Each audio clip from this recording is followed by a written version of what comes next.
السلام علیکم ورحمۃ اللہ. پیارے بچوں، میں آپ کا کلاس ٹیچر 7th اردو کا آج ہم دوسرا کلاس ورچوئل کلاس پڑھیں گے. ہمارا موضوع ہے ماحولیاتی توازن کیوں اور کیسے. کل ہم نے پہلا حصہ پڑھا. سب سے پہلے میں آپ کو ریمائنڈ کرتا چلوں، ماحول کسے ہم کہیں؟ ہمارے ارد گرد جو ہوا، پانی، پیڑ پودے اور سینکڑوں قسم کے جاندار ہیں، یہی ہمارا ماحول کہلاتے ہیں. اور جو میں نے نام پڑھے، یعنی ہوا، پانی، پیڑ پودے اور مختلف قسم کے جاندار جو ہیں، یہ ہمارے ماحول کے اجزاء ہیں، یہ ہمارے ماحول کے حصے ہیں، اور ان کا آپس میں ایک گہرا تعلق رہتا ہے. جس طرح انسانی جسم ہوتا ہے، یعنی اس میں مختلف پارٹس ہیں، تو ان کا آپس میں ایک تعلق ہوتا ہے، ایک رشتہ ہوتا ہے. اسی طرح سے ماحول کے جو مختلف عناصر ہیں، ان میں آپس میں ایک گہرا تعلق ہوتا ہے. اور اگر ان میں سے کسی ایک جز میں، عنصر میں خرابی پیدا ہو جاتی ہے تو سارا ماحول جو ہے بگڑ جاتا ہے، اور اس کا ہم سب پہ براہ راست اثر پڑتا ہے. یہ ہم نے کل پڑھا. اور اس کے ساتھ ہم نے یہ بھی پڑھا کہ آج کل کے زمانے میں مختلف بیماریاں کیوں اب وبائی صورتحال اختیار کر گئی، جیسے کینسر کی بیماری ہیں، دل کی بیماریاں ہیں، اسی طرح سے سانس لینے کی تکلیفیں ہو رہی ہے. خاص بات، موسموں کا چلن جو ہے وہ بالکل بگڑ سا گیا ہے. گرمیاں شدید ہوتی جا رہی ہیں، اور جاڑے میں برف باری کم ہوتی جا رہی ہے. اور موسموں کا اصل میں ایک حد بندی ہوا کرتی تھی، یعنی فلاں سے فلاں ٹائم تک فلانی موسم ہے، اب فلانی موسم ہو جائے تو اب یہ والا موسم شروع ہو جائے. ایک ڈیمارکیشن ایک ہوا کرتی تھی، وہ اب نظر نہیں آ رہی ہے. اسی طرح سے دریاؤں کا پانی جو ہے وہ آج کل اتھلا اور گدلا ہو گیا ہے. شفا پانی کے بہت سے چشمے جو ہیں وہ سوکھ گئے ہیں، اور ہم نے یہ دیکھا بھی ہے اپنی آنکھوں سے. اس چیز کا مشاہدہ ہم کر چکے ہیں کہ کئی چشمے ایسے ہیں جنہیں ہم نے اپنی آنکھوں سے دیکھا کہ چشمے تھے، اب نہیں رہے ہیں، سوکھ گئے ہیں.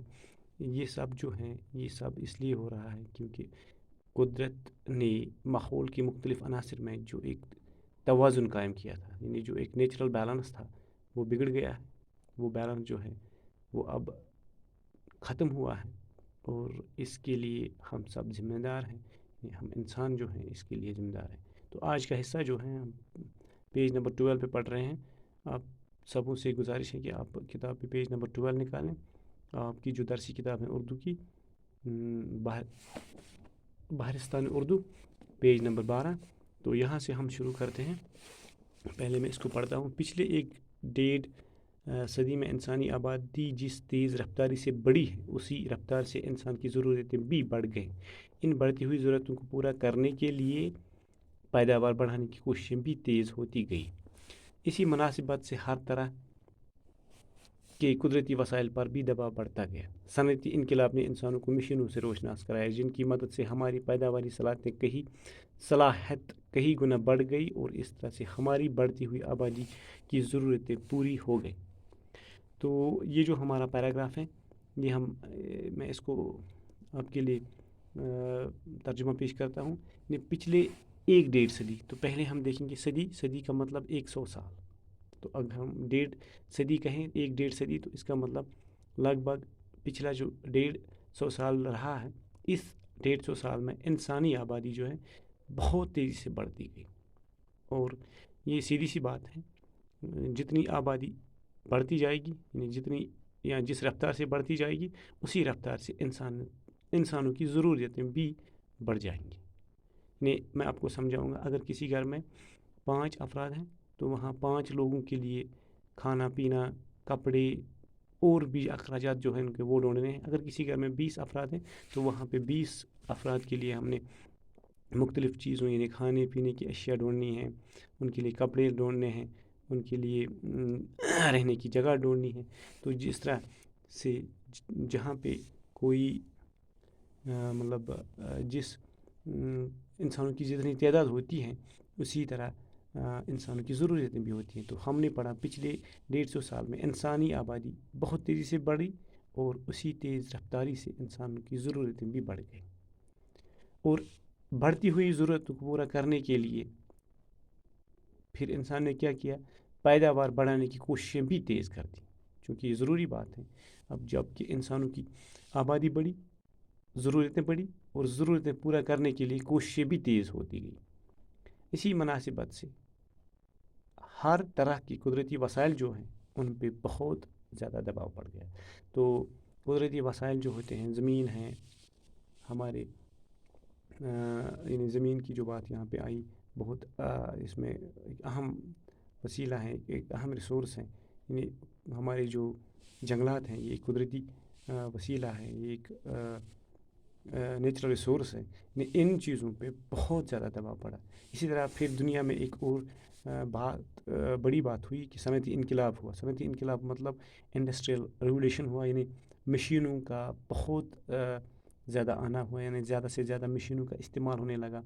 اب جو چیز انسان ہاتھ سے بناتا تھا وہ مشین سے بننے لگی. اسی طرح سے مختلف شعبوں میں یعنی فیکٹریاں قائم ہوئی، کارخانے قائم ہوئے، مشینیں آئیں جن کی مدد سے، یعنی ان مشینوں کی مدد سے انسان نے کیا کیا، پیداواری صلاحیت جو ہے وہ کئی گنا بڑھائی. یعنی انسان جو ہے وہ پیداوار اگانے میں، یعنی زیادہ سے زیادہ فصل اگانے میں کامیاب ہوا. اور اسی طرح سے ہماری جو بڑھتی ہوئی آبادی ہے اس کی ضرورتیں جو ہے وہ پوری ہوتی گئی.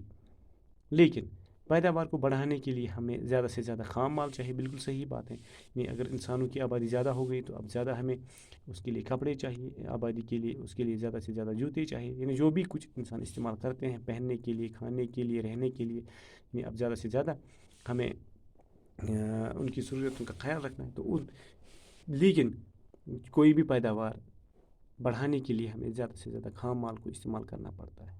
زیادہ اناج اگانے کے لیے، یعنی مثال کے طور پر اگر ہم نے زیادہ اناج اگانا ہے، زیادہ لوگوں تک کھانا پہنچانا ہے، تو ہم نے زیادہ سے زیادہ زمین کو زیر کاشت لانا ہے. یعنی اب ہم نے زیادہ سے زیادہ زمین کو قابل کاشت بنانا ہے. اس زمین کو حاصل کرنے کے لیے ہم نے کیا کرنا ہے، ہم لوگوں نے جنگل صاف کر دیے. یعنی جنگلوں کے جنگل ہم نے صاف کر دیے، زمین کو خالی کر دیا پیداواری کے لیے یا کاشتکاری کے لیے. اس طرح اگر کہیں پہ کارخانے لگانے کی ضرورت پڑی تو اس سے گرد و پیش، یعنی ارد گرد کی جو وسائل تھے ان پہ بھی بہت برا اثر پڑا اور زیادہ اثر پڑا. مثلاً اگر کہیں پہ ہم نے کاغذ کا کارخانہ لگایا تو آس پاس کے علاقے کے جو جنگل ہیں وہ صاف ہو گئے، کیونکہ ساری لکڑی جو ہے وہ کارخانے کی نظر ہو گئی.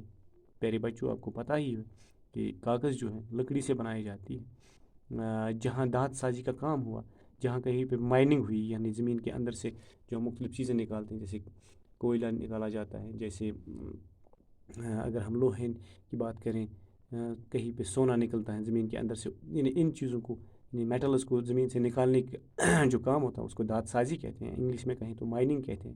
جہاں کہیں بھی مائننگ ہو گئی یا دھات سازی کا کام شروع ہوا تو کان کنی اتنی ہو گئی، یعنی اتنی کان کنی گہری ہوتی گئی، یعنی زمین کو اتنا کھودا گیا، یعنی زمین جو ہے کھود کھود کر بنجر ہو گئی. یعنی زمین کو اب ہم نے بنجر بنا دیا. اس طرح سے ایک اور نقصان ہو گیا. یعنی اس کا مطلب پھر وہی، یعنی ہماری جو ضرورتیں پورا ہونے یا کرنے کی کوشش ہم نے کی، اس پہ ہماری مطلب جو ماحول ہیں یا ہماری قدرتی وسائل جو ہیں ان پہ بہت زیادہ دباؤ بڑھتا گیا. اور اس طرح سے ہمارا آج کا جو حصہ ہے وہ مکمل ہوتا ہے.